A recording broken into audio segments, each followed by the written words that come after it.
Hey everyone, happy Wednesday. I have your weekly update full of the latest news for you. So let's jump on in.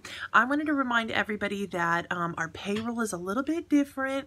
If you haven't heard this yet, you've been hiding from me for sure, but that's effective this week. We are going to get paper checks this week. They'll be delivered on Friday and we'll disperse them as soon as we receive them by FedEx. For the next payroll, we're going to go back to direct deposit. Now this payroll, as a reminder, is going to be a little bit shorter because it's a condensed pay period since that you last got paid. Now the number of days since you've last got paid is the same, but we ended this payroll on the 26th. So just make sure that you understand that when you're looking at your check. Some of you got advances, so those will be handled and repaid over the next coming pay periods as well. But this one's going to be just a little bit different. We'll get back to normal next time. Normal number of days, normal payday, direct deposits. Now, as a reminder, when we say normal payday, those direct deposits are released on the Thursday, so you'll probably get them on the Friday. So just make sure that you pay attention to those, and if you need help or you're worried about something, come see myself or Beryl. We're happy to qualify and help you get what you need. We don't want anybody to be put out by any of these changes. It's just a necessary thing to get us on the right routine going forward. Also, some quick changes that you'll notice if you are a team member who has had an IRA with us, meaning that you've been contributing to it, we've been matching your contributions. Just make a note that that's not going to be hosted by NVA anymore. They have a great program that they're going to use to replace that as soon as people are eligible. But to do something immediately to make sure that we don't miss a beat in providing you what you've gotten so far, your pay has been grossed up by the amount that you were contributing and that we were matching, so that you can continue to contribute. So again, the amount that you've contributed that we were matching, we grossed your pay up. You should see that change in your hourly pay. If you get differential pay, meaning sometimes you work during the day at one rate and sometimes you work at night for a different rate, that's reflective in both of those hourly settings. So what we did was basically just gross you up by that percentage. And that'll be your pay going forward. So you'll get raises based off of that and so on. So it's a one-time kind of compensation that we make in adjusting your hourly pay. Again, if you're worried about that, you feel like you don't quite understand it, I'm happy to qualify and show you on paper what it looks like for you. You'll also see it on your paycheck stub. So make sure you look there. Oh, and one more place that you can see it is in Humanity. You can look at your own profile and your pay, and you should see it there if you want to take a peek now. Going forward, probably in the springtime, once things start rolling as far as time that you've been an employee with NVA and you're eligible for things, you would be eligible to join in on a 401k, which has a whole variety of perks that we'll teach you about when you get there.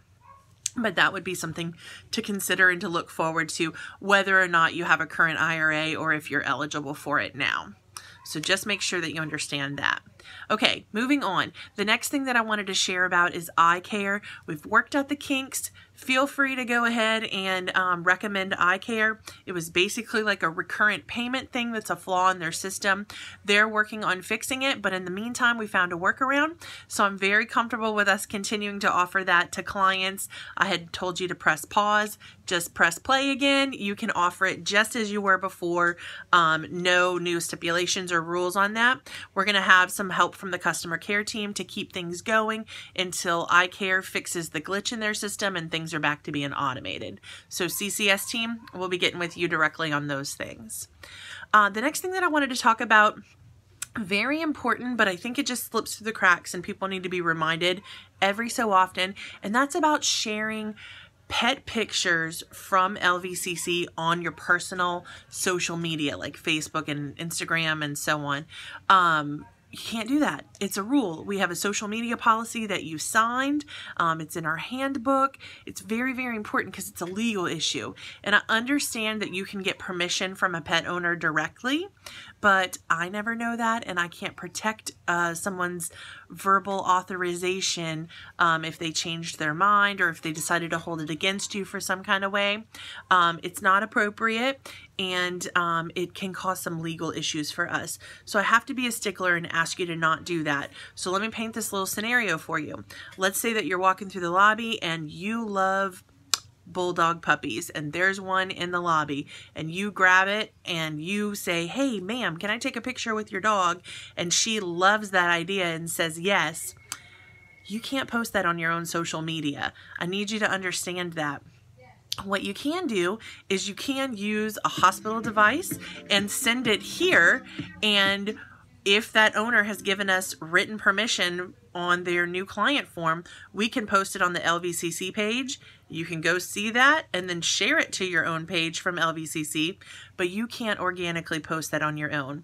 It's against the rules, and we've been seeing it a lot, so I'd like you to pay attention and stop doing that. The next thing that I wanted to talk about was the volume in and around the call center. Very, very important room in our practice. I think it's as important as our surgery suite, and I see a lot of respect given to that area because we're handling a life and it's an essential part of our medicine and our business.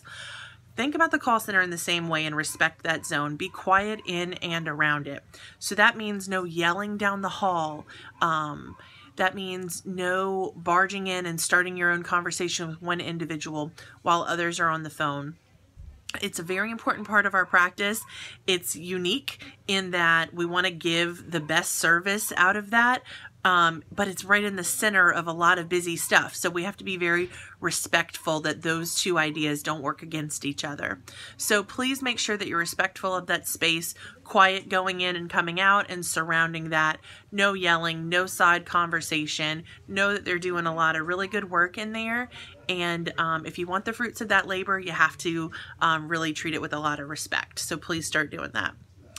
The next thing that I want to address was just, let's call it exotic pet care, because we understand that we identify exotic pets really as anything besides a dog or a cat that comes here. But specifically, I'm talking about pocket pets and small mammals. This would be like rabbits, ferrets, guinea pigs, rats, mice, those kind of pets. Small, furry, small mammals. Those are pets that we are very comfortable and confident in treating. And I've seen a lot of questions come around by side notes like, "Hey, I've got this situation," or "There's a caller on the phone who has this type of pet. Can we see him?" I want you to feel very liberal to just go ahead and do that. I know that we've kind of pegged Dr. Ryan as the exotic guy, and he for sure is. He probably is the master amongst us. However, other doctors are very comfortable with practicing medicine on small mammals, and so I want you to feel unrestricted to go ahead and schedule those and promote services to those patients without hesitation. To qualify for reptiles and birds, that those should probably be scheduled with Dr. Ryan unless another doctor says that they're confident in seeing them. And those are just because the care for those pets and the knowledge over everything from husbandry to medicine is a lot more precise, and that's where I would say I'd rely on Dr. Ryan as the master for those.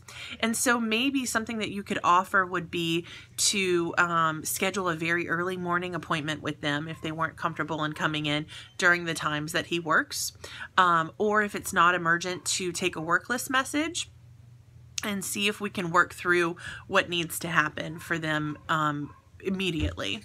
There are other vets in town who might be able to provide more immediate care to those types of pets. And so I would be comfortable referring them to Wexler Animal Hospital or Broussard Veterinary Clinic for those types of things.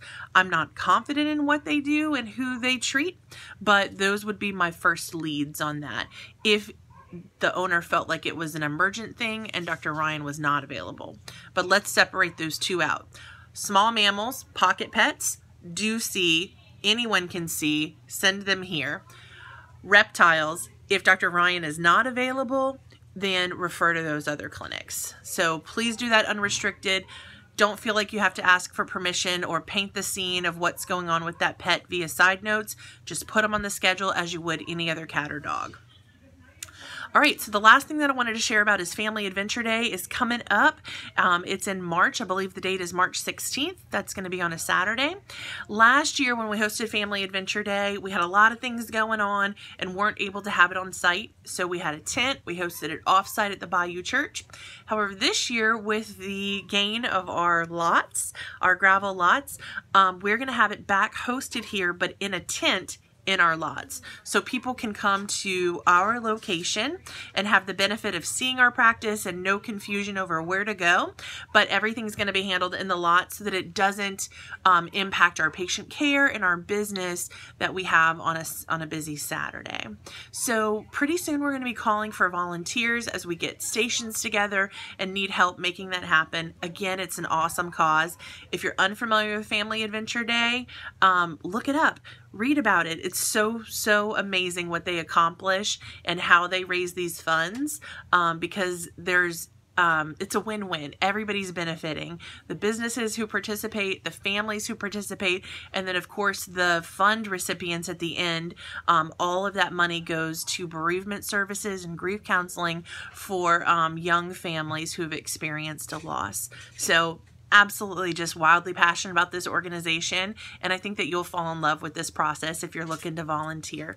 So keep your eye out for that when we get a chance, but save the date on your calendars because it's a big one and a really cool one for us. Okay, that's it this week, you guys. Thanks for everything that you do, and be sure to watch this update in Completed as well as your department update. Have a great one.